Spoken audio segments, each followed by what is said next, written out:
மாணவர்களே, 10ஆம் வகுப்பு அறிவியல்ல நம்ம இன்னைக்கு அலகு 6 அணுக்கரு இயற்பியலை பத்தி ஒரு சின்ன இன்ட்ரோடக்ஷன் அறிமுகம் பார்க்க போறோம். அறிமுகம்னா வெறும் இல்ல, அதுல சில டாபிக்ஸ் இருக்கு. அதை பார்த்துட்டு நம்ம இந்த நியூக்ளியர் பிசிக்ஸ்னா என்ன அப்படிங்கிற ஒரு அண்டர்ஸ்டாண்டிங் உள்ள போவோம். Okay, right. ஸோ அணுக்கரு இயற்பியல், நியூக்ளியர் பிசிக்ஸ் அப்படின்னா என்ன? ஆல்ரெடி நாம நியூக்ளியஸ் அப்படிங்கிற ஒரு வார்த்தையை கேள்விப்பட்டிருக்கோம். அணுக்கரு, உட்கரு அப்படின்னு சொல்லிட்டு. ஏன்னா நாம எல்லாருமே இந்த பூமியில இருக்கக்கூடிய, இந்த யூனிவர்ஸ்ல இருக்கக்கூடிய எல்லாத்துலயுமே என்ன இருக்கு பாத்தீங்கன்னா, ஆட்டம் இருக்கு, அணு இருக்கு. அணுக்களால் ஆக்கப்பட்டதான் அனைத்தும். இதுதானே? ஒரு காற்று இருக்கலாம், தண்ணி இருக்கலாம், நம்மளுடைய உடல் இருக்கலாம், எல்லாமே மரம், கல், எல்லாமே பல மில்லியன் கணக்கான கோடிக்கணக்கான அணுக்கள் அதுல இருக்கும்.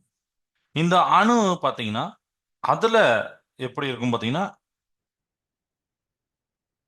சென்டர்ல, அதாவது அதோடைய மையத்துல அந்த உட்கரு அப்படிங்கிற கூடிய அணுக்கரு இருக்கும், நியூக்ளியஸ் இருக்கும். இதை சுத்தி தான் எலக்ட்ரான் வலம் வரும். இது ஆரம்பத்துல நிறைய எக்ஸ்பெரிமெண்ட்லாம் பண்ணி பண்ணி இப்படி இருக்கலாம் அப்படி இருக்கலாம்னு ஒரு அனலைஸ் பண்ணி Rutherford, J Thomson, Niels Bohr, so இவங்களாம் அவங்களுடைய லைஃப் டைமை யூஸ் பண்ணி நம்மளுக்கு பல கண்டுபிடிப்புல கண்டுபிடிச்சிருந்தாங்க. ஓகே, எலக்ட்ரான் இப்படி சுத்தி வருது, உட்கரு, அணு, அந்த அணுக்கருமாங்கல்ல, அந்த அணுக்கருக்குள்ள என்னெல்லாம் இருக்கு, அதோடைய பண்புகள் என்ன அப்படிங்கலாம் கண்டுபிடிச்சாங்க. ரைட்டா? ஸோ அதை தான் நாம கண்டுபிடிக்க போறது கிடையாது, படிக்க போறோம். ஓகே, இதெல்லாம் தெரிஞ்சு அவங்க தந்திருக்காங்க. அப்ப இந்த யூனிட்டை படிக்கும் போது, படிச்சு முடிச்சிருக்கும் போது உங்களுக்கு சில டேர்ம்ஸ், சில கான்செப்ட்லாம் தெரிஞ்சிருக்கணும். ஒரு ரேடியாட்டிவ்னா என்ன, கதிர் இயக்கம் அப்படிம்பாங்க. அந்த கதிர் இயக்கத்துல பாத்தீங்கன்னா ரெண்டு கதிர் இயக்கம் இருக்கு. இயற்கையான கதிரியக்கம், செயற்கையான கதிரியக்கம். அதாவது நேச்சுரல் அண்ட் ஆர்டிபிஷியல் ரேடியேட்டிவ்பாங்க. அதுக்கப்புறம் முக்கியமான ஒரு கான்செப்ட் பார்த்தீங்கன்னா ஆல்பா பீட்டா காமா ரேஸ். அதோடைய அந்த ஆல்பா பீட்டா காமா அப்படிங்கிற ரொம்ப ரொம்ப இம்பார்ட்டன்டான ஒரு ரேடியேட்டிவிட்டி கதிரியக்கம் உண்டு. அதையும் நம்ம பின்னாடி பார்க்க போறோம். சரியா? இதெல்லாம் சில கான்செப்ட் இருக்கு. Okay. So humans are very much interested in knowing about atoms. So எல்லா திங்ஸ்மே it is made up of atoms. அது நான் முன்னாடியே சொன்னதுதான். அடுத்தனா அனைத்து பொருட்களும் அணுக்களால் ஆனது. Okay. A great philosopher Democritus, அவர் 400 பிசி, பிஃபோர் கிறிஸ்ட் அப்படின்னு சொல்லிட்டு தான் பிசி போடுவாங்க. ஸோ அதை பிசிஇ அப்படின்னா பிஃபோர் காமன் இயரா. ஏன்னா அது ஒரு செக்குலர் டேம்னு அதை சொல்லுவாங்க. பொது ஆ மு அப்படின்னு போட்டிருப்பாங்க நம்ம தமிழ் புக்கில். பொது ஆண்டுக்கு முன் அப்படிங்கிறது. ஸோ ஒரு 400 வருஷத்துக்கு, அதாவது கிமு 400ல அந்த கிரேக்க தத்துவ அறிஞர் டெமோக்ரட்டிஸ், அவர் இவர் என்ன சொல்றாருன்னா, உலகத்தில் இருக்க அத்தனை பருப்பொருட்களும் சிறிய, பகுக்க இயலாத ஒரு அலகுகளால் ஆனது அப்படின்னு இவர் ஒரு ஸ்டேட்மெண்ட் தரார். பட் அது பொதுவும் அப்படித்தானே, நம்மளுக்கு ஆரம்பிக்க முன்னாடி ரொம்ப கஷ்டப்படும். பட் யாரோ ஒருத்தர் ஆரம்பிச்சா அதுக்கப்புறம் அப்படியே அந்த பாயிண்ட்ஸ் அதுல இருந்து அப்படி வளர்த்து வர்றது நல்லா இருக்கும். So he believed that matter is made up of tiny indestructible units called atoms. உடைக்க முடியாது அப்படின்னு அவர் சொன்னார். பட் லேட்டரா 1803ல ஜான் டால்டன், இவர் என்ன சொல்றாருன்னா, consider that elements consist of atoms which are identical nature அப்படின்னு இவர் ஒரு ஸ்டேட்மெண்ட் அதுக்கப்புறம் தரார். 1803ல ஜான் டால்டன் என்பவர் தனிமங்கள் இயற்கையில் ஒரே மாதிரியான அணுக்களால் ஆனவை. தனிமம், நான் ஒரு ஹிண்டமா எழுதுறேன், தனிமம் ஒரே அணுக்கள், ஒரே மாதிரியான அணுக்கள் போட்டிருக்கேன். ஒரே அணுக்கள்னா ஒன்னே ஒண்ணு நினைச்சக்கூடாது, ஒரே மாதிரியான அணுக்கள். மேடம்னா சரியா? ஓகே. இவர் அப்படி சொல்றார், ஒரே மாதிரியான அணுக்கள். ஏன்னா நாமளே இப்போ நம்ம நம்ம கொஞ்சம் நாளா படிச்சதுனால நமக்கு என்ன தெரியும், எலமெண்ட்ஸ் அப்படின்னா சேம் கைண்ட் ஆஃப் ஆட்டம்ஸ் அப்படின்னு படிச்சிருப்போம். ஒரே மாதிரியான அணுக்கள் இருக்கிறது தான் அந்த எலமெண்ட், தனிமங்கள். அதை பட்டு சொன்னது பார்த்தீங்கன்னா ஜான் டால்டன் 1803 சொன்னார். அதுக்கப்புறம் பார்த்தீங்கன்னா ஜே ஜே தாம்சன் அப்படின்னு ஒரு அறிவியல் அறிஞர் வராரு. அவர் அடுத்த ஒரு இம்பார்ட்டன்டான இதை சொல்றாரு.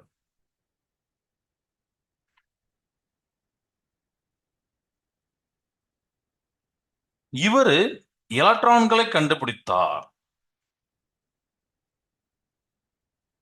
எலக்ட்ரான்கள் அப்படின்னு ஒரு ஹிண்டால் இருக்கேன், ஆய்வின் மூலம் கண்டறிந்தார். சரியா? அதாவது கேத்தோடு ரேஸ் அப்படின்னு சொல்லுவாங்க. கேத்தோடுனா எதிர்மின் கதிர்கள். சரிங்களா? அதை கண்டுபிடிச்சார். அதுக்கப்புறம் கோல்ட்ஸ்டீன் வந்து ஆனோடு அந்த கதிர்களை கண்டுபிடித்தார். அவர் வந்து நம்ம எப்படி சொல்லணும், நேர், இது எதிர்மின்னா இது நேர்மின். நேர்மின் கதிர்கள் அப்படின்னு போட்டிருக்கேன். இது வந்து ஆனோடுமாங்க. இத கேத்தோடுமாங்க. கேத்தோடுனா நெகட்டிவ், ஆனோட்னா பாசிட்டிவ் ஞாபகம். சோ இதுக்கப்புறம் இந்த நேர்மின் கதிர்களை பின்னாடி புரோட்டான்கள் அப்படின்னு சொல்லிட்டாங்க. புரோட்டான்ஸ் அப்படின்னு பேரை வச்சிட்டாங்க. சரியா? அது ஆனா பேரை வச்சது பார்த்தீங்கன்னா Rutherford.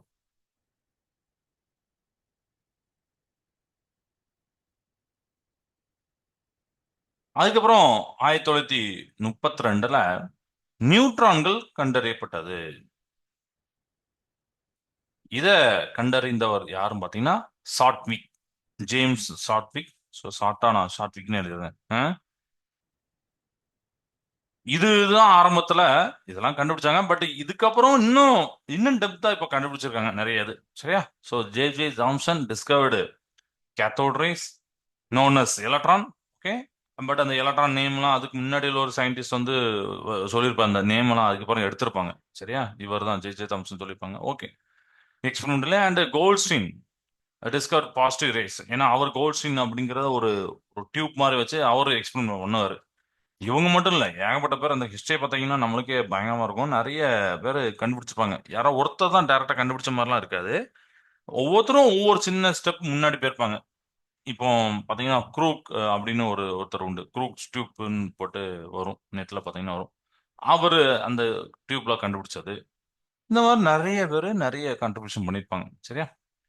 Which was name as protons by Rutherford. Rutherford proton சொல்றாரு. 1932 James Chadwick discovered the chargeless particle neutron. நியூட்ரானுக்கு வந்து மின்னூட்டம் அற்றது அப்படின்னு தமிழ் சொல்லுவாங்க. சார்ஜ்லெஸ். ஓகே. பட் இப்போ நிறைய எலிமெண்டரி பார்ட்டிகல்ஸ் கண்டுபிடிச்சாச்சு. எலிமெண்டரி பார்ட்டிகல்ஸ் உடைய நேம்லாம் பாத்தீங்கன்னா ஃபோட்டான்ஸ், மேசான்ஸ், பாசிட்ரான்ஸ் அப்படின்லாம் சொல்லுவாங்க.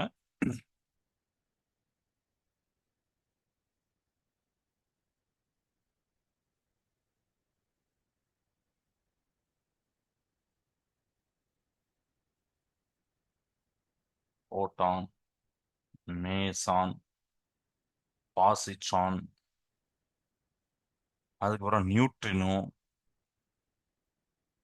இதெல்லாம் அதுக்கப்புறம் கண்டுபிடிக்கப்பட்டது. கரெக்டா?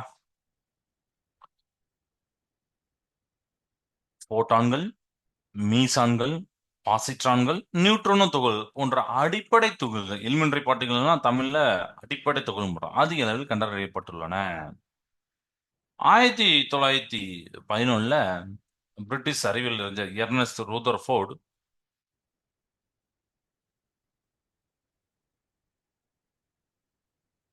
அணுவோட நிறையானது அதன் மையத்தில் செறிந்து காணப்படும் அப்படின்னு சொல்றார். ஏன்னா ரூதர்ஃபோர்ட் ஒரு எக்ஸ்பெரிமெண்ட் பண்ணிருப்பாரு, கோல்டு எக்ஸ்பெரிமெண்ட் அப்படின்னு சொல்லிட்டு. சரிங்களா? Actually gold foil experiment. அந்த கோல்டு நியூக்ளியஸை வந்து ஆல்ஃபா பார்ட்டிகளால மோத விடுவார். அப்போ அவர் என்ன நினைப்பாருன்னா, அதுக்கு முன்னாடி உள்ள ஜே ஜே தாம்சன் சொன்ன மாதிரி ஓகே இது வந்து பாஸ் ஆகி போகும் அப்படிலாம் நினைச்சிருப்பாரு. பட் அவருடைய இது வந்து கொஞ்சம் கன்க்ளூஷன் வேற மாதிரி வரும் இந்த எக்ஸ்பெரிமெண்ட் பண்ணும்போது. அப்போ அதுல இருந்து அவர் சில விஷயங்களை சொல்லுவாரு. அது என்ன சொல்றாருன்னா, அணுவுடைய உட்பகுதி பெரும்பகுதி வெற்றிடம். அதோட மையத்துல மட்டும் தான் உட்கார்ந்துருக்கு. அந்த மாஸ் அதோட நிறை தான் அணுவோடைய ஒரு ஒட்டுமொத்த நிறைக்கு சமமா இருக்கு அப்படின்னு சொல்லிட்டு. ஏன்னா அந்த அணுக்கருல புரோட்டான்கள் நியூட்ரான் இருக்கு, அதோட நிறை தான் நம்ம அணுக்கரு நிறை அப்படின்னு சொல்றோம். அணுன்னு பாத்தீங்கன்னா எலக்ட்ரான்களோட நிறைய சேர்க்கணும், எலக்ட்ரான் சுத்தி வரும். பட் எலக்ட்ரான் நிறை ரொம்ப ரொம்ப ரொம்ப ரொம்ப ரொம்ப கம்மி கம்பேர்ட் டு புரோட்டான். சரியா? அதனால வந்து மொத்த நிறை வந்து ஒரு அப்ராக்சிமேட்டா அணுக்கரு நிறை என்ன இருக்கோ அதுதான் அந்த உட்கரு நிறை, அதுதான் அணுவோட மொத்த நிறை அப்படிங்கிற மாதிரி அவரு ரூதர்ஃபோர்ட் வந்து சொல்றாரு. சரியா? அப்ப இதெல்லாம் ஒரு ஓவரால் தெரிஞ்சு வச்சு ஓகே, ஒரு ஆட்டம்னா என்ன, அதுல யாரெல்லாம் இம்பார்ட்டண்டா சில விஷயங்களை சொன்னாங்க அப்படின்னு சொல்லிட்டு. இதுக்கப்புறம் பாத்தீங்கன்னா நமக்கு ஆட்டத்தையோ நியூக்ளியஸை பத்தி நமக்கு இப்போ இதுல போடல. ஏன்னா அது உங்களுக்கு பின்னாடி வருது, முன்னாடியும் நீங்க பின்னாடி அதாவது உங்களுடைய கெமிஸ்ட்ரி இதுலயும் வருது. அண்ட் நீங்க சின்ன கிளாஸ்லயும் அதை தெளிவா படிச்சிருப்பீங்க, ஆட்டம்ஸ் நியூக்ளியஸ்லாம். அதனால அவங்க அடுத்து என்ன டாபிக் போறாங்கன்னா கதிரியக்கம் போறாங்க, ரேடியோ ஆக்டிவிட்டி போறாங்க நம்ம புக்ல.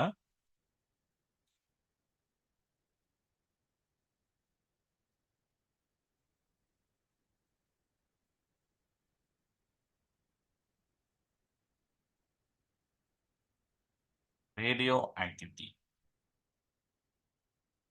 இந்த ஒரு கான்செப்டுக்கு அவங்க போறாங்க. ஏன்னா இது என்னன்னு தெரிஞ்சுக்கணும் அப்படின்னு சொல்லிட்டு. ஓகே, ஸோ ரேடியோ ஆக்டிவிட்டி அப்படின்னா இன் 1896ல பிரெஞ்சு பிசிசிஸ்ட் ஹென்றி பெக்குரல்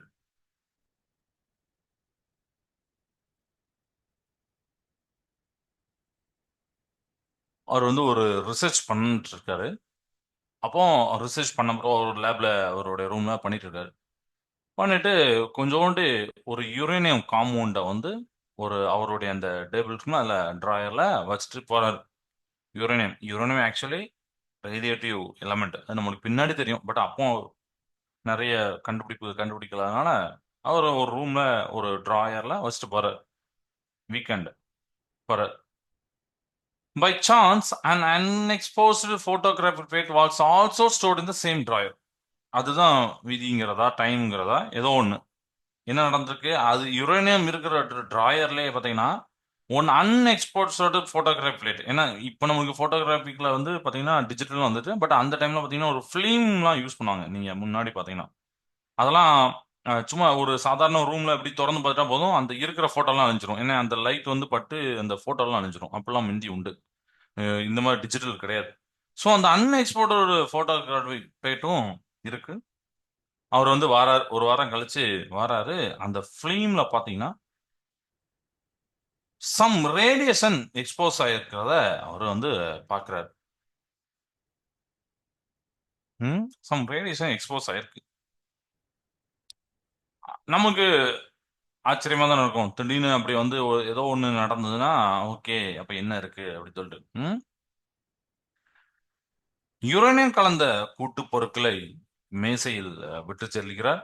அந்த மேசையில பதிவு செய்யப்படாத ஒளிப்பட ஒளிப்பட தகட்டினையும் வச்சுட்டு போறாரு. ஒரு வாரத்துக்கு அப்புறம் வராரு. வந்தோடனே அவர் பார்க்கும்போது அந்த மேசையில இருந்த ஒளிப்பகட அந்த ஒளிப்பட தகடு பாத்தீங்கன்னா கதிரியக்கத்தால, ரேடியேஷனா கதிரியக்கம், கதிரியக்கத்தால பாதிக்கப்பட்டது. அப்போ பாக்குறாரு, ஓகே அப்ப இது எதனால வந்து அப்படின்னு சொல்லி பக்கத்துல பாக்குறாரு. பக்கத்துல இந்த யுரேனியம் அவர் வச்சிருந்த காம்பவுண்ட் அந்த எலமெண்ட் இருக்கு தனிமம். உடனே திருப்பி அதை செஞ்சு பார்க்கறாரு அந்த எக்ஸ்பெரிமெண்ட. திருப்பியும் அந்த ஒளிப்பட தகடு வந்து பாதிக்கப்படுது. அப்போ இதுல இருந்து என்ன தெரிஞ்சுக்கிட்டாருன்னா யுரேனியம் வந்து எதையோ ஒண்ணு வெளியில விடுது, அதுதான் அந்த ஒளிப்பட தகட்டை வந்து பாதிக்கு அப்படின்னு சொன்னார். சோ ஏதோ ஒண்ணு அப்படின்னு சொல்றோம்னா அதை வந்து கதிர்கள் அப்படின்னு சொல்றாரு. இந்த இயக்கத்துக்கு கதிர் இயக்கம், ரேடியேட்டிவிட்டி அப்படின்னு சொல்றாங்க. கதிர் இயக்கம் என அழைக்கப்படுகிறது. அதுக்கப்புறம் பாத்தீங்கன்னா யுரேனியம் ஒரு கதிரியக்க தனிமமாக அடையாளப்பட்டது படுத்தப்பட்டுள்ளது பட்டது அப்படிங்காங்க. சரியா? சோ சோ ஒரு அந்த யுரேனியம் வந்து பாத்தீங்கன்னா சம் ரேடியேஷன் எமிட் பண்ணுது, போட்டோகிராபிக் பிளேட்டை அஃபெக்ட் பண்ணுது. This phenomena is called radioactivity. Uranium was identified to the radioactive element. கரெக்டா? சரி. அதுக்கப்புறம் 2 வருஷம் கழிச்சு பாத்தீங்கன்னா ஒரு கியூரி அந்த நேம் வந்து நம்ம அடிக்கடி கேள்விப்பட்டிருப்போம். நம்ம ஸ்கூல்ல ஏதாவது பேச்சு போட்டு கட்டுரை போட்டு வச்சிருந்தாலும் அந்த கியூரியை பத்தி நம்ம சொல்லாம இருக்கே இருக்காது அப்படின்னு யாராவது ஒருத்தர் சொல்லிடுவாங்க. ஏன்னா அவங்க அந்த பெண் மணி வந்து சாதிச்ச இதுவும் அதிகம். மேரி கியூரி அவங்களுடைய ஹஸ்பண்ட் பேரி கியூரி, இவங்க ஒரு ரேடியேட்டிவிட்டிய கண்டுபிடிக்கிறாங்க. Pitch blende. சரியா? A tiny black substance. இது நீங்க நெட்ல பார்த்தா கூட தெரியும். ஒரு சின்ன இதுல ஒரு பிளாக் கலர்ல இருக்கும். சரியா? They were not surprised at radiator pitchblende which is known for ore of irony. ஏன்னா எப்படி மேக்னெட்டுக்கு மேக்னடைட் அப்படிங்கிற ஒரு ஒரு ஓர் தாதுவோ பிட்ச் பிளெண்ட்லயும் ரேடியேட்டிவ் வருது. பட் அவங்களுக்கு அது வித்தியாசம் தெரியல. ஏன்னா வித்தியாசமா இல்ல. ஏன்னா பிட்ச் பிளெண்ட்ங்கிறது யுரேனியத்தோடைய ஓர். சரியா? யுரேனியத்தோடைய தாது அப்படியும் ஓர்னா தாது. ஏன்னா அதுல இருந்து தான் ரெடி பண்ணுவாங்க, தயாரிப்பாங்க. அப்படிதான் ஃபர்ஸ்ட் தாதுவா கிடைக்கும். அது அப்புறம் நிறைய பியூரிஃபை பண்ணுவாங்க. நீலா இருக்கு. So later they discover that radiation was more intense from pure uranium. அதுக்கப்புறம் அவங்க என்ன கண்டுபிடிக்கிறாங்கன்னா, இந்த பியூர் யுரேனியம் இருக்குல்ல, அதை விட இந்த ரேடியேஷன், இந்த பிட்ச் பிளெண்டுங்கிற ரேடியேஷன் இன்னும் கொஞ்சம் ஒரு மோர் இன்டென்ஸா இருக்கு. அப்போ also it was found that pitch blende had less concentration of uranium. அப்போ they conclude that some other substance was present in pitch blende அப்படிங்கறத ஒரு இம்பார்ட்டண்டா அவங்க கண்டுபிடிக்கிறாங்க. என்ன பிட்ச் பிளெண்ட் தமிழ்ல அதை தான் போடுறாங்க, பிட்ச் பிளெண்ட் தான் போட்டிருந்தாங்க. சரியா? இந்த பிட்ச் பிளெண்ட் அப்படிங்கிற அந்த கருமை நேரத்துல இருக்கக்கூடிய அந்த சப்ஸ்டன்ஸ், அதுல இருந்து கதிரியக்க இது வந்து பாத்தீங்கன்னா அந்த யுரேனியத்தோட கனிம தாது. ஆனா யுரேனியம் தாதுனால இருக்கனால இது அவங்களுக்கு வந்து பெரிய வியப்பா இல்ல. இதுல இருந்து கதிர்கள் வெளியிடுறது. ஆனால் அந்த தூய்மையான பியூரான யுரேனியம் இருக்குல்ல, அதை விட இந்த கதிர்கள் அதிக செறிவோட இருக்கு. மோர் இன்டென்ஸா இருக்கு. அப்புறம் அவங்க இன்னும் கொஞ்சம் அனலைஸ் பண்ணி பார்க்கும்போது பிட்ச் பிளெண்ட்ல அந்த யுரேனியம் வந்து கம்மியா தான் இருக்கு. ஏன்னா ஒவ்வொன்றிலும் பார்த்தீங்கன்னா தாது அப்படிங்கிற மாதிரி யுரேனியம் அது மட்டும் இருக்காது. இது போக இருக்கும். யுரேனியத்துல இன்னும் பின்னாடி நீங்க படிப்பீங்க, ஐசோடோப்லாம் இருக்கு. யுரேனியம் 235, 236, 238, 239 அப்படிலாம் இருக்கு. சில இது இருக்கு. அது ஒவ்வொன்றும் பார்த்தீங்கன்னா சின்ன சின்ன வித்தியாசம் இருக்கு. அப்போ அந்த யுரேனியம் கம்மியா தான் இருக்கு. ஆனாலும் ஏன் ரொம்ப இன்டென்ஸா இருக்கு? ஏன் ரொம்ப செறிவா இருக்கு? அப்போ யுரேனியம் தவிர இன்னும் ஏதோ பொருள் இந்த பிட்ச் பிளெண்ட்ல இருக்கு அப்படிங்கிறத அவங்க வந்து உணர்றாங்க. வேறு சில பொருட்கள் அந்த தாதுல இருக்கு அப்படின்னு முடிவு செய்றாங்க. சோ அவற்றை பிரித்தெடுக்கும் போது அதில் தெரிந்திராத வேதிப்பண்புகள் கொண்ட புதிய பொருள் இருக்கு. அந்த தாதுவை திருப்பியும் அவங்க ரெடி பண்ணும்போது, பியூரிஃபை பண்ணும்போது அவங்களுக்கு தெரியாத ஒரு அவங்களுக்கு அந்த வேதிப்பண்புகள் தெரியாத ஒரு சப்ஸ்டன்ஸ் இருக்கு. புதிய பொருள் ஒண்ணு இருக்கு. இதுவும் ஒரு ரேடியேஷனை வெளியிடுது. சோ இந்த பொருளுக்கு தான் ரேடியம் அப்படின்னு சொல்றாங்க. அப்ப ரேடியத்தை கண்டுபிடிச்சது யாருன்னு கேட்டா Marie Curie and Peary Curie அப்படின்னு சொல்லிடலாம். அப்படிதானே? நீங்க அந்த ஒன்வேல அதான் படிச்சிருக்கீங்க. இந்த கதிரியக்க தனிமங்கள் செறிவு மிகுந்த, அதாவது மோர் இன்டென்சிட்டியா இருக்கக்கூடிய ஆல்பா பீட்டா காமா கதிர்களை வெளியிடும். அதை நீங்க பின்னாடி பார்ப்பீங்க, ரேடியம் எப்படி வெளியிட வருது அப்படின்னு சொல்லிட்டு. சரியா? ஸோ இதெல்லாம் வந்து அந்த மேரி கியூரி அவங்களுடைய ஹஸ்பண்ட் மேரி கியூரியோடைய சோதனையில நம்மளுக்கு நடந்தது. ஓகே. இப்போ கதிரியக்கம் அப்படிங்கிறது என்ன தெரியும்? ஓகே ரைட், இப்படிதான் இருக்கு கதிரியக்கத்தை, அந்த ரேடியேஷன் வெளியில விடுது. ஓகே, பட் இதுக்கு வரையறைன்னு ஒண்ணு சொல்லணும். அப்படிதானே? அதை நம்ம புக்ல சொல்லியிருப்பாங்க. ஏன் நடக்கு? இப்போ வெளியில விடுது, ரேடியேஷன் வெளியில விடுது, பட் ஏன் நடக்கு? இப்ப ஜென்ரலா இந்த கொஸ்டின் நம்மகிட்ட கேட்கும் போது ஓகேப்பா அது ரேடியேஷன் வெளியில விடுது, பட் ஏன் நடக்கு, அந்த ரேடியேஷன் ஏன் விடணும் அப்படிங்கிற ஒரு கொஸ்டின் வரும்ல. ஏன்னா எல்லா கண்டுபிடிப்புக்கும் பின்னாடியும் இருக்கக்கூடிய ஒரே ஒரு கொஸ்டின் என்னன்னா ஒய். அப்படிதானே? ஏன் இது நடக்கு, ஏன் நடக்கு, ஏன் இப்படி நடக்கல, ஏன் அப்படி நடக்கு, இப்படிங்கிற கொஸ்டின் தான் அவங்களை அப்படியே கொண்டு போனுச்சு. அப்படிதானே? So definition of are ரேடியேட்டிவிட்டி.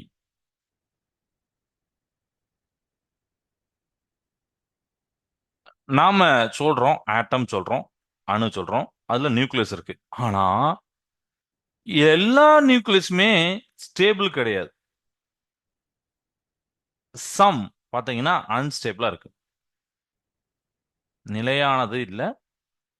என்ன ஆகுதுன்னா அன்ஸ்டேபிளா இருக்கு, ஒழுங்கற்றதா நிலையற்றதா இருக்கு. ஏன் நிலையற்றதா இருக்கு அப்படின்னா, அந்தந்த நியூக்ளியர் பாத்தீங்கன்னா நியூக்ளியர் டிகே அப்படிங்கிற ஒரு ப்ராசஸ் அது நடத்துது. சரிங்களா? அதுல ஏன் நடக்கணும்னா, பொதுவா இந்த இயற்கையில நேச்சுரலா பாத்தீங்கன்னா எல்லாமே ஒரு ரெஸ்ட்டுக்கு, இல்லைன்னா அந்த ஓய்வு நிலைக்கு, இல்லைன்னா அதோடைய அந்த சமநிலைக்கு, அதோடைய அந்த ஒரு நிலைக்கு வரதான் ஆசைப்படும். ஆட்டம்ஸ் எல்லாமே எல்லாமே ஸ்டேபிளா இருக்க தான் ஆசைப்படும். இது அன்ஸ்டேபிளா இருக்குன்னா நியூக்ளியர் டிகே ஆகி, இந்த அன்ஸ்டேபிள் நியூக்ளியர் டிகே ஆகி எங்க போவோம்? ஸ்டேபிளா மாறும். ஒன்னு எக்ஸ்ட்ரா அவர்கிட்ட ஒன்னு இருப்பாரு, அதை இழந்து அவர் ஸ்டேபிளுக்கு வருவாரு. இல்ல ஒன்னு வேங்கி மத்த ஆள்கிட்ட இருந்து வேங்கி அது ஸ்டேபிள் ஆவார். இந்த மாதிரி ஒரு ப்ராசஸ் நீங்க நிறைய படிப்பீங்க. அப்போ இந்த உட்கருனா சிதைவடைந்து நிலை நிலையில்லா தன்மையில இருக்கு. அது நிலைப்பு தன்மையை நோக்கி போகுது. நிலைப்பு தன்மையோட உட்கருவா மாறுகிறது. இந்த நிகழ்வு தான் அந்த நியூக்ளியர் டிகே அப்படின்னு சொல்றோம்ல, சிதைவடைதுன்னு சொல்றோம்ல, உட்கருகள் சிதைவடைறது, அதான் நியூக்ளியர் டிகே. இந்த ப்ராசஸ் தான் கதிரியக்கம், ரேடியேட்டிவிட்டி. இப்போ புரிஞ்சிருக்கும். பட் இந்த கதிரியக்கம் சும்மா ஏதோ சாதாரண ப்ராசஸ் மாதிரி நடக்குமானா இல்ல. அதுலயும் பாத்தீங்கன்னா நம்ம சொல்றோம்ல, ஆல்பா இப்படி போடுவாங்க, பீட்டா, காமா, இந்த கதிர்கள்லாம் வெளியில விடும். ஓகே, இது எல்லாத்தையும் சேர்த்து நம்ம கதிரியக்கம் அப்படிங்கறத சொல்றோம். எந்தெந்த தனிமங்கள் சார், எல்லா தனிமங்களும் ஆகுமா? இப்ப நம்ம பீரியாடிக் டேபிள் பார்க்குற மாதிரி ஹைட்ரஜன்ல இருந்து எல்லாம் ஆகுமானா அதுவும் ஆகாது. ஏன்னா நம்ம ஆல்ரெடி சொல்லிட்டோம், சில நியூக்ளியஸ் ஸ்டேபிளா இருக்கும், அவர் ஒண்ணுமே பண்ண மாட்டார், சாப்பிட்டு உட்காந்துருப்பாரு, எத்தனை வருஷம்னாலும் மில்லியன் வருஷம்னாலும் அப்படியே உட்காந்துருப்பாரு. ஆனா அந்த அன்ஸ்டேபிள் போய்கிட்டே இருக்கும், நடந்துட்டே இருக்கும், திருப்பி திருப்பி கன்வெர்ட் ஆகுது, இப்படி நடந்துட்டே இருக்கும். ஸோ சில தனிமங்கள் தான் அந்த மாதிரி ஒரு நியூக்ளியர் டிகேக்கு உட்படும், உட்கரு சிதைவடைக்கு உட்படும். அதை தான் கதிரியக்க தனிமங்கள், ரேடியேட்டிவ் எலமெண்ட்ஸ் அப்படின்னு சொல்லுவாங்க. எல்லா எலமெண்ட்ஸ் இல்ல, சில எலமெண்ட்ஸ், அதான் ரேடியேட்டிவ் எலமெண்ட்ஸ். ஓகே. ஸோ இப்போ டெஃபினேஷன் உங்களுக்கு புரிஞ்சு வச்சு, ஏன் நடக்குது அப்படிங்கிறது கான்செப்ட் புரிஞ்சு வச்சு, அப்படிதானே? ஓகே, இனிமே யாரும் கேட்டாலும் ஓகே, ரேடியேட்டிவ் ஏன் நடக்குன்னா இந்த மாதிரி சிம்பிளா ஒரே ஒரு லைன் வச்சுக்கோங்க, அன்ஸ்டேபிள் டு ஸ்டேபிள். அதுக்கப்புறம் நீங்க அதை அப்படியே எக்ஸ்பென்ஸ் பண்ணிக்கலாம். ஓகே, அன்ஸ்டேபிள் இருந்து ஸ்டேபிள், அந்த ஒரு சின்ன, ஏன்னா ஒரு கீவேர்டு இருந்தால் போதும், ஹோல் டாபிக் நம்ம ஞாபகம் வந்துடும். இந்த கதிரியக்கத்துல ரெண்டெண்ணா இருக்கு, நான் முன்னாடி சொல்லியிருந்தேன். ஒன்று வந்து பாத்தீங்கன்னா இயற்கை கதிரியக்கம், இன்னொன்று பாத்தீங்கன்னா செயற்கை கதிரியக்கம். Okay, natural ரேடியேட்டிவிட்டி. அதுக்கப்புறம் பாத்தீங்கன்னா இது வந்து செயற்கையை வந்து ஆர்டிஃபிஷியல் ரேடியேட்டிவ்னு சொல்லுவாங்க, இன்டியூஸ்டு ரேடியேட்டிவ்னு சொல்லுவாங்க. ஸோ நான் வந்து ஆர்டிஃபிஷியல் ரேடியேட்டிவிட்டி அப்படின்னு எடுத்துக்கிறேன். எதுனாலும் சொல்லலாம், ஒன்றும் பிரச்சனை இல்லை. ரெண்டெண்ணா நடக்கும். ஏன்னா இதுல பேர்ல இருக்கு, இயற்கையில இருக்கு, நேச்சுரலா இருக்கு. அப்போ என்ன அர்த்தம்? யாரோடைய ஹெல்ப்பும் தேவையில்ல, யாரோடைய இண்டிவிஜுவல் மெத்தடும் தேவையில்ல, இயற்கையாவே நடந்துட்டே இருக்கும். இப்போ கூட நடந்துட்டு இருக்கு, இந்த யூனிவர்ஸ்ல நடந்துதான் இருக்கு. நம்ம போய் இதை வந்து இல்ல நீ நடக்காத அப்படின்னு சொல்லிட்டு நம்ம கண்ட்ரோல் பண்ணாவோ எதுவுமே பண்ண முடியாது. நம்ம பக்கத்துல ரேடியேஷன் பக்கத்துல போனாலே டேஞ்சரஸ். ஏன்னா அந்த கதிர்கள் நம்ம உடம்புல பாஞ்சு நல்ல சிவியரான எஃபெக்ட்லாம் வந்துடும். ஏன்னா அந்த செல்கள் அது பாதிப்படையும். நீங்க ஆல்பா பீட்டா காமா பத்தி பின்னாடி படிக்கும்போது ஒரு விஷயம் தெரிஞ்சுக்கிடுவீங்க. என்னன்னா ஊடுருவ தன்மை, எங்க எது வழியா ஊடுருவது, அப்புறம் உடம்புல அந்த செல்களை பாதிக்கி, இன்னும் சில பண்ணீங்கன்னா இந்த இந்த கதிரியக்கம் நம்மளோட டிஎன்ஏவே கொஞ்சம் சேஞ்ச் பண்ணி விட்டுரும். அப்பெல்லாம் நான் படிச்சிருக்கேன். ஓகேவா? ரைட். இயற்கை கதிரியக்கத்துல யுரேனியம், ரேடியம் போன்ற இதெல்லாம் நம்ம சொல்றோம். ஏன்னா இதெல்லாம் இயற்கையா நடந்தது, நம்மளே பார்த்தோம். சரிதானே? போன்ற சில தனிமங்கள் கதிரியக்கத்துக்கு உட்பட்டு என்ன நடக்கும் பாத்தீங்கன்னா, அந்த நம்ம ஏற்கனவே சொன்ன மாதிரி எவ்வித மனித ஒரு ஹெல்ப்பும், மனிதர்களுடைய உதவியும் தேவைப்படாம, குறுக்கீடுகள் இல்லாம கதிர்வீச்சல் வெளியேற்றும். அதுக்கு புற தூண்டுதல் தேவையில்லை, தன்னிச்சையா வெளியிட்டுட்டே இருக்கும். இதற்கு தான் இயற்கை கதிரியக்கம் அப்படின்னு சொல்றோம். அதுல ஒரு இம்பார்ட்டன்ட் பாயிண்ட் ஒன்று சொல்லுவாங்க. இப்போ நேச்சுரல் ரேடியோல some elements like uranium, radium undergo radioactivity in spontaneous. ஓகேவா? நடந்துட்டே இருக்கும், அந்த எமிஷன் நடந்துட்டே இருக்கும் without human intervention. Elements atomic number, நம்ம வந்து அட்டாமிக் நம்பரை இசட் அப்படின்னு போடுவோம், ஞாபகம் இருக்குன்னு நினைக்கிறேன். அணு எண் தமிழ் சொல்லுவாங்க. 82 அதிகமா, அணு எண் 82 விட அதிகமா இருக்கக்கூடிய பாத்தீங்கன்னா இந்த மாதிரி ஸ்பான்டேனியஸ் ரேடியேட்டிவிட்டியை மேக் பண்ணுது, இயற்கையான ஒரு கதிரியக்கத்தை மேற்கொள்ளுது அப்படின்னு கண்டுபிடிச்சிருக்காங்க. அணு எண் 82க்கு மேல. நீங்க யுரேனியம் ரேடியம் பாத்தீங்கன்னா அணு எண் 82 மேல தான் இருக்கு. சரியா? There are only two elements which have been identified as radioactive substance with atomic number less than 82. 82 கம்மியா அப்ப எதுவுமே இருக்காதா சார்னா, அதுலயும் ஒரு ரெண்டே ரெண்டு கண்டுபிடிச்சிருக்காங்க. என்னன்னு பாத்தீங்கன்னா டெக்னீட்டியம் அப்படின்னு லெஸ் தென் 82, 82 விட குறைவா இருக்கிறதுல பாத்தீங்கன்னா டெக்னீட்டியம்,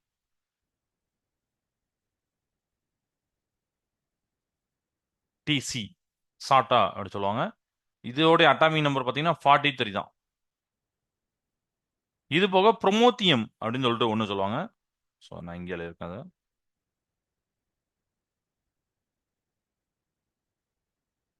பிஎம்.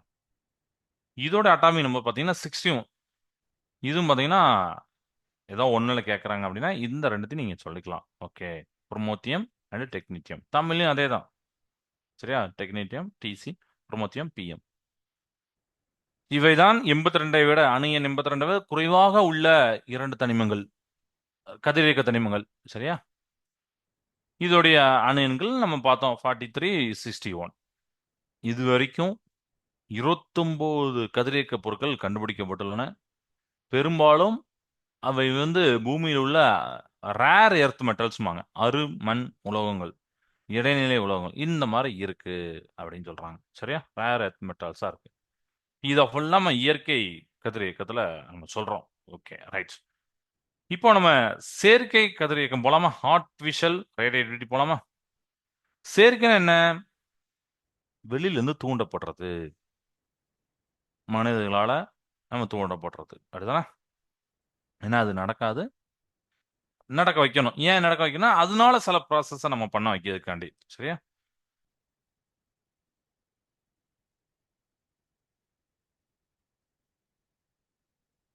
செயற்கை கதிருக்கு இன்னொரு பேர் உண்டு, இன்டியூஸ்டு ரேடியேட்டிவிட்டி, அதாவது தூண்டப்பட்ட கதிரியக்கம். செயற்கையாக அல்லது தூண்டப்பட்ட முறையில லேசாக இருக்கும்ல, லேசான தனிமங்கள் இருக்கும்ல, அத வந்து கதிரியக்க தனிமம் மாத்துவாங்க. அதுக்கு பேர் தான் செயற்கை கதிரியக்கம். இதனை மனிதர்கள் மூலம் உருவாக்கும் கதிரியக்கம் என்றும் அழைக்கலாம் அப்படிங்கிறத சொல்லியிருப்பாங்க. ஓகேவா? ஆர்டிஃபிஷியல் ரேடியேட்டிவ்ல நம்ம என்ன பார்க்குறோம் அப்படின்னு பார்த்தீங்கன்னா, சப்போஸ் நம்மளுக்கு வந்து ஒரு ஒரு ப்ராசஸ் வேணும், ஒரு ரேடியேட்டிவ் நடக்கணும் ஒரு ப்ராசஸ்க்காண்டி அப்படின்னா நம்ம நம்ம இன்டியூஸ் பண்ணலாம். The phenomena by which light elements, இதுதான் light elements, it is made in to radiative.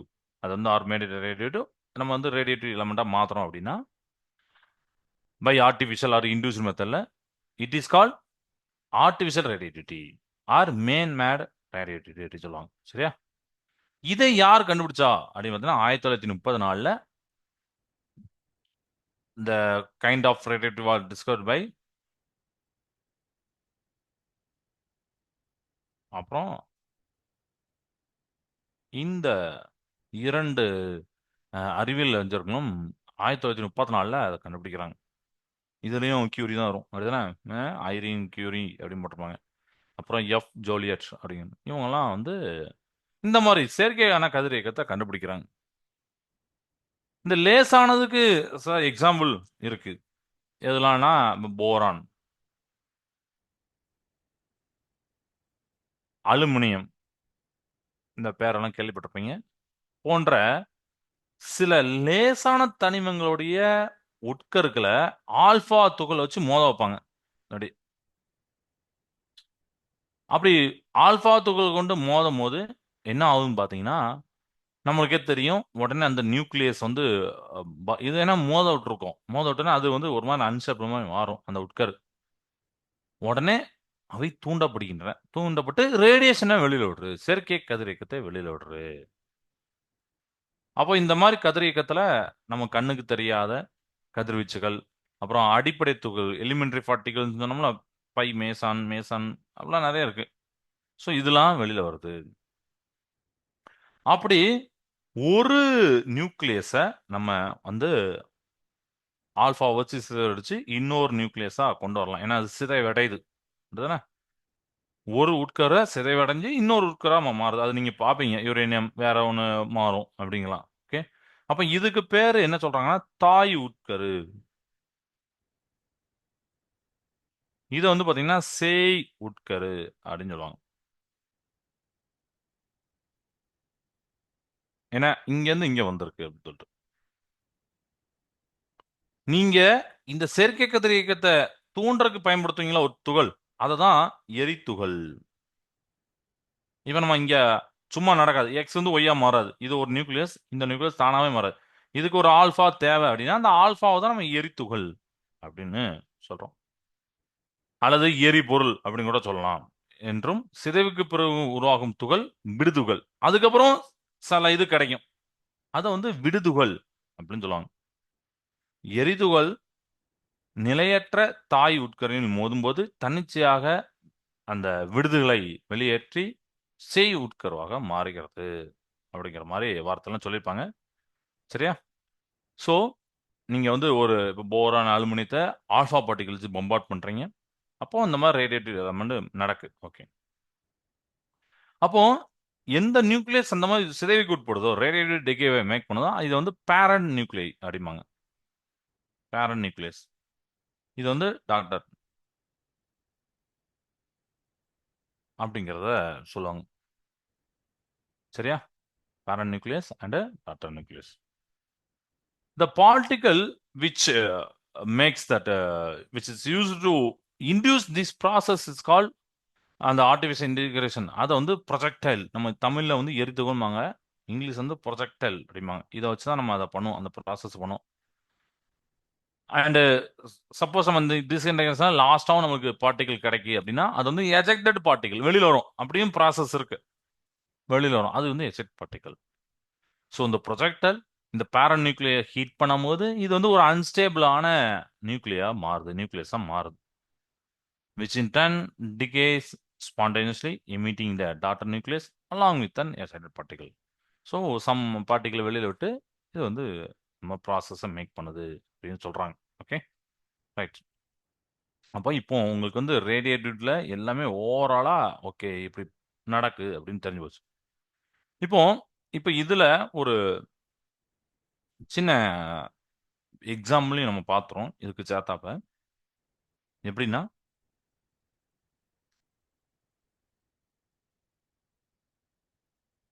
இப்ப ஆக்டிவிட்டி அப்படிங்கிறது 6.1 அது வந்து நீங்க வீட்ல போய் பண்ணுங்க. ப்ரியாரிட்டி டேபிள் எடுத்து லிஸ்ட் அவுட் ரேடியேட்டிவிட்டி எலிமெண்ட் என்ன அப்படிங்கிறத பாருங்க.